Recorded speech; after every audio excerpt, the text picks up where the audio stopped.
Welcome back. Well, you heard the commission's reasons for taking over control of the Virginia Key Beach Trust from Commission Chair Christine King.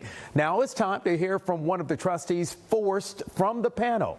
Patrick Range, who was the chairman and is also the grandson of South Florida icon Athlete Range, or known as Mama Range, joins us now to talk more about the battle for control of the beach. Patrick, thanks for joining us. You have been very busy lately, especially on Thursday at the City of Miami Commission meeting there at City Hall, and there were some fireworks, and you had a front row seat. Let's take a look. Absolutely.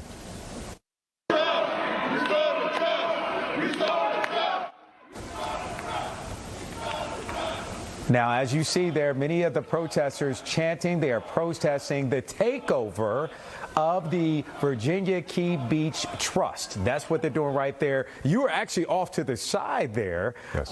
Right there watching everything that was happening. So before we get to that, there are some other things that happened at the meeting as well. Sure. You threw a little bit of shade at the commission, specifically Commissioner Joe Carollo, in the name of Virginia Key Beach. Let's listen to that. I just want to say kudos to Commissioner Carollo for this item.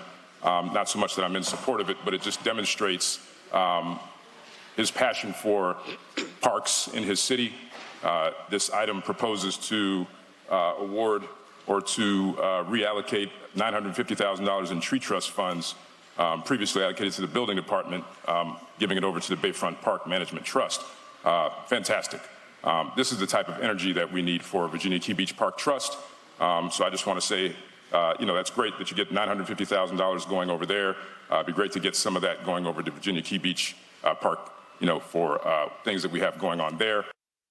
I also just wanted to remind Commissioner Carollo that at the time that the Ultra monies were given out to the Bayfront Park Trust to the tune of $1 million, when that was transferred from the Virginia Key Beach Park Trust, you promised on the record that you would find some monies to replace those monies that were designated for Virginia Key Beach Park Trust, and the community is still waiting for you to hold good on that promise.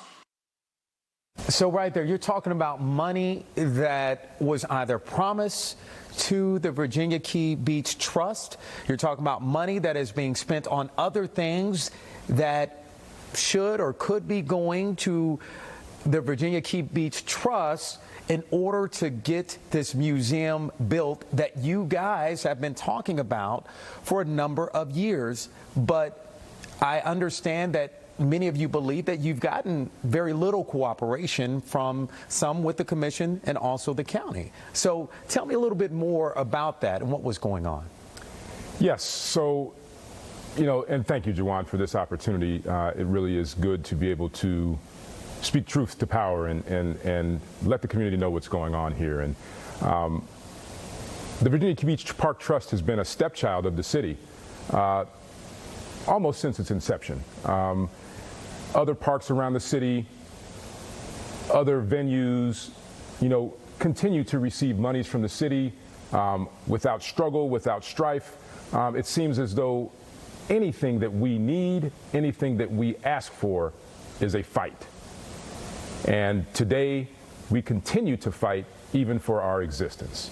And so that's some of what you saw going on there at the City Commission chambers. And also your parting shot there at the Commission chambers, you did remind them that you plan on taking them up on their offer to revisit possible reinstatement of the trust. So what's the game plan? So obviously we feel that the move to replace the trust with the commission was wrong. Should never have happened. Made no sense. The City Commission holds oversight over the Virginia Key Beach Park Trust. More than 5 In fact, the trust is only an arm of the city. So there are no major moves that the trust can make without the approval of the City Commission.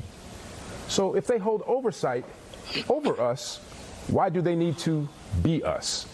Well, you know what? We did speak with the chairwoman, which has kind of been at the center of everything. Yes.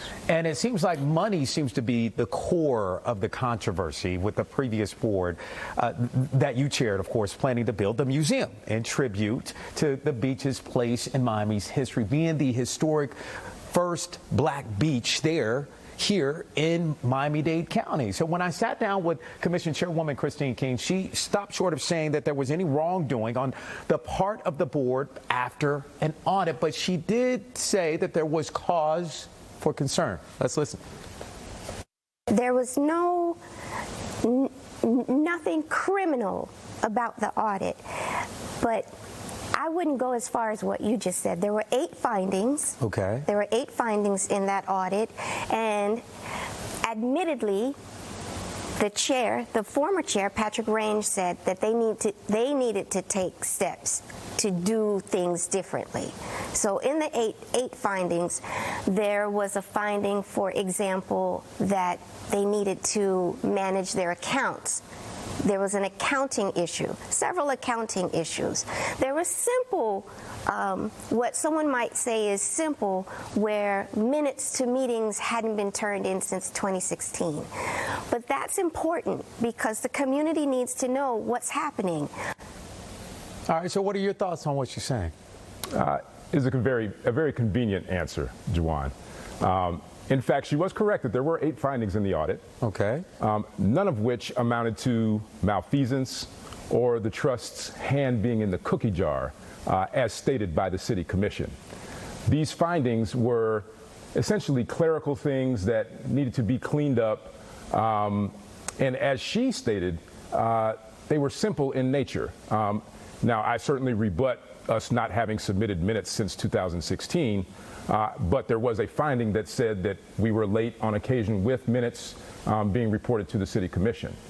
And what's not being told here is there's an interplay between city staff and Virginia Key Beach Park Trust, and if that interplay is not in a regular fashion, then things get missed, things don't get recorded properly, et cetera. But again, we're talking about this trust having been removed. And so the things that we were being accused of, financial malfeasance, financial impropriety, were nowhere in the audit. And the audit is public, so your viewers and listeners are able to read it for themselves. And I encourage everyone to do that because it's in black and white. All right. Well, she also talked about the improvements being another reason why the takeover was needed. She said basically nothing has been done for a number of years. Nothing. There hasn't been enough done, especially when it comes to the museum. So let's talk about that. She says that she sees it differently, also invoking your grandmother's name to make her point. Let's listen to what she had to say about that. What I'm saying is there's nothing being done to access the money that the voters voted for to improve Virginia Key Beach, to put that museum there. I'm not sure how it's voted the best beach, and you can't swim there. So okay. You cannot swim in that beach. There's not much that you can do there. It's interesting because when I went to the beach, when I went there, I actually saw people in the water. No, you didn't. I did not. That was not part of that beach that I saw people in the water? Not the 82 acres. Right. Not the 82 acres that has been designated the historic Black Beach. I spoke to Patrick Range myself. You cannot swim there because of the rip currents. And he said that his grandmother told him, you can't have anyone swimming out there because if someone drowned, right, it would be the end. It would be the end of us. And, all right, but you know what? Hey, so I decided to do a little research here because, man, I see people swimming at the beach. I don't care if it's in black and white, but there's still people swimming or in the water at the beach. So help me with this, and I know this is kind of a little off from the issue, the main focus. Can I swim? Was I seeing things when I was there? Because I could have swore I saw some people in the water. So clearly my words were taken out of context, Juwan. Just a little bit of history. So the black and white photos that you were showing obviously showed people in the water swimming. The issue back in segregation days, and which still exists today, is there are rip currents. There are strong tidal influences there in Bears Cut, which is the waterway adjacent to the beach. And so there were people that actually drowned and died out at Virginia Key Beach back in segregation days. Even here, more recently, we've had someone to pass away, unfortunately, out in the waters, and it's because of the strength of the rip current. So we, as a trust, wanted to do the responsible thing. And not risk citizens' lives unnecessarily. We did a tidal study to examine the tidal influences to look at the safety of swimming at our beach. This tidal study came back and said it is not safe to swim at this beach. And so, of course, we relay that message to our patrons.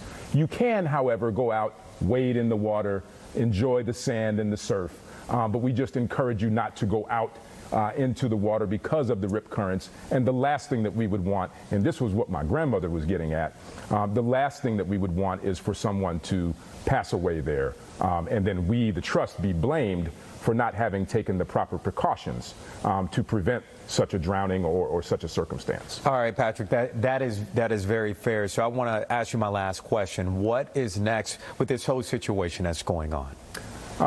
We feel that the trust was removed improperly. We want the trust reinstated so that we can continue our work. We want cooperation from the city in order to be able to access the dollars from the county. The trust doesn't have the ability to go to the county and ask for any money. We're an arm of the city. The city of Miami is the responsible party for going and requesting those dollars from the county. So what was said about us not accessing these dollars was also incorrect. We cannot do anything without the approval of the City of Miami Commission. And so I turn that right back around, Juwan, and I say it is the City of Miami Commission that has not done, and the city staff, which has not done what they needed to do to assist and support us in getting these dollars from the county. Patrick Range, thank you so much for joining me on Voices this morning and giving us your insight to this important issue. Thank you. Thank you, Juwan. Thank you.